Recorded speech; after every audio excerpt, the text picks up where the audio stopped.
Il fait chaud. Je déteste l'été. La semaine dernière, dans ce qui servait de pilote à une série peu ambitieuse, nous avons parlé d'un film récent et pas très intéressant. Et quelle erreur! Quelle erreur! Car le but premier de ces découvertes, c'est de vous parler de bons films qui peuvent vous intéresser pour leur qualité, pour le fait qu'ils soient peu ou pas connus, ou simplement pour leur importance au sein du studio. Je vais de ce pas corriger cette erreur avec le film d'aujourd'hui, dont on parle beaucoup moins, La fiancée de papa.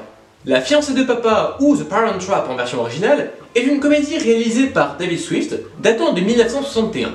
L'histoire est celle de Sharon et Suzanne, deux jumelles de 11 ans qui ignoraient l'existence de l'autre avant de se rencontrer par hasard dans un camp de vacances. En effet, leurs parents se sont séparés peu après leur naissance, chacun partant vivre avec l'une d'elles. Afin de pouvoir enfin vivre entre sœurs, les jumelles vont élaborer un plan pour que leurs parents se remettent ensemble. Mais c'était sans compter sur Vicki Robinson, jeune femme bien décidée à épouser leur père pour sa fortune. Malgré le peu de popularité que le film connaît en France, il n'en reste pas moins un film culte pour le studio, et cela pour différentes raisons que je m'en vais tout de suite vous citer. Déjà pour les fans Disney que vous êtes, il s'agit de la première collaboration entre Walt Disney et les frères Sherman. Oui, les frères Sherman! Ceux qui sont à l'origine des plus grandes chansons Disney que vous pouvez entendre dans Le Livre de la Jungle, Mary Poppins, Winnie l'ourson, j'en passe et des meilleurs. Tracteur. Oui, j'habite à la campagne. Non, ça ne me dérange pas. Et c'est donc dans La fiancée de papa qu'ils livrent leur première composition pour le studio. Et on peut dire qu'ils attaquent fort, avec déjà une excellente partition et déjà un air culte avec la chanson Let's Get Together, un air entraînant à souhait dont on aura l'occasion de parler plus tard pour d'autres raisons. Le film est une excellente comédie familiale qui plaira à tous. Il faut dire que malgré son scénario qui paraît à premier abord assez classique, est mené d'une main de maître par ses sœurs jumelles qui sont en réalité jouées par la même personne. Et oui, La fiancée de papa est également un petit bond dans le monde des effets spéciaux, même si à première vue il n'en a pas l'air. Les deux sœurs sont jouées par Hayley Mills, enfant star Disney des années 60, dans la même veine que Selena Gomez ou Miley Cyrus à leur époque.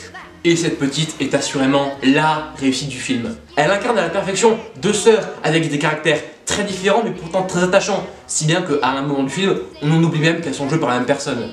Il faut bien se dire qu'à l'époque, ce genre de procédé de mettre la même personne deux fois sur le même plan, c'était encore quelque chose d'assez nouveau. Aujourd'hui, n'importe quel débile avec un ordinateur peut le faire. D'ailleurs, vous ne le saviez pas jusque-là, mais devinez qui était caché derrière le poster du film. Salut. Même si elles veulent clairement la vedette à chaque fois qu'elle est à l'écran, le reste du casting n'en reste pas moins d'excellentes factures. Les acteurs du père et de la mère ont vraiment l'air de s'amuser à jouer dans le film, et apportent chacun des scènes vraiment très drôles. C'est également le cas pour l'actrice qui joue Vicki Robinson, qui est tellement convaincante dans son rôle qu'on adore voir les deux petites sœurs à la fin du film lui jouer des sales coups. C'est vraiment quelque chose d'extrêmement satisfaisant. Comme dit, c'est également une excellente comédie, mais également une capsule temporelle jusqu'aux années 60, car le propos du film était plutôt moderne pour l'époque. Et encore le tracteur. Hein. Ouais, je sais, la campagne, c'est son charme. L'idée du divorce était beaucoup moins répandue dans les années 60. Et le film utilise la comédie pour aborder ce thème qui touchait beaucoup les enfants, mais également les parents de l'époque.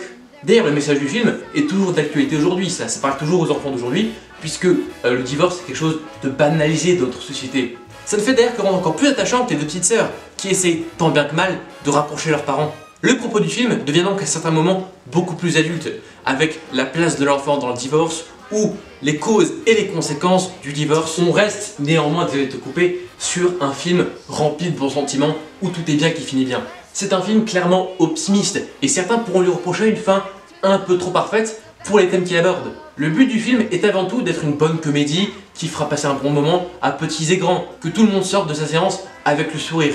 Et ça, c'est un pari réussi. Et d'ailleurs pour moi, d'ailleurs pour toi aussi finalement, l'apothéose du film, avec tous les éléments qu'on vient d'évoquer, c'est la seule séquence musicale du film avec la chanson Let's Get Together, que vous avez peut-être déjà entendu quelque part. On y voit les deux jumelles, côte à côte, chanter à leurs parents qu'elles aimeraient être ensemble et vivre comme des sœurs. On a des effets spéciaux bien foutus, car on oublie finalement que ce sont la même personne. On a une merveilleuse chanson des frères Sherman, comme à leur habitude, mais on a également un grand sourire tout le long par l'énergie et la bonne humeur que nous transmettent ces deux petites filles.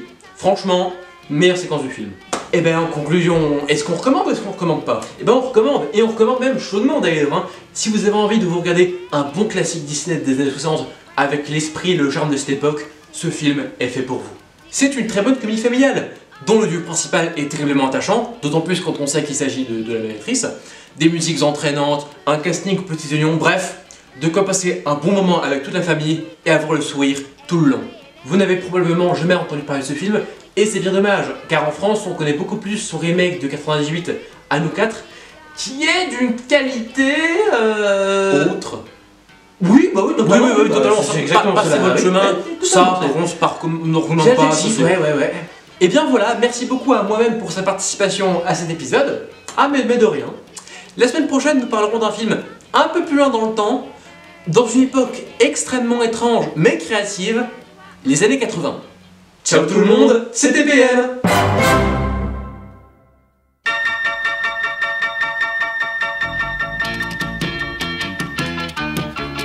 Let's get together, yeah. Let's get together, yeah. Na na na na.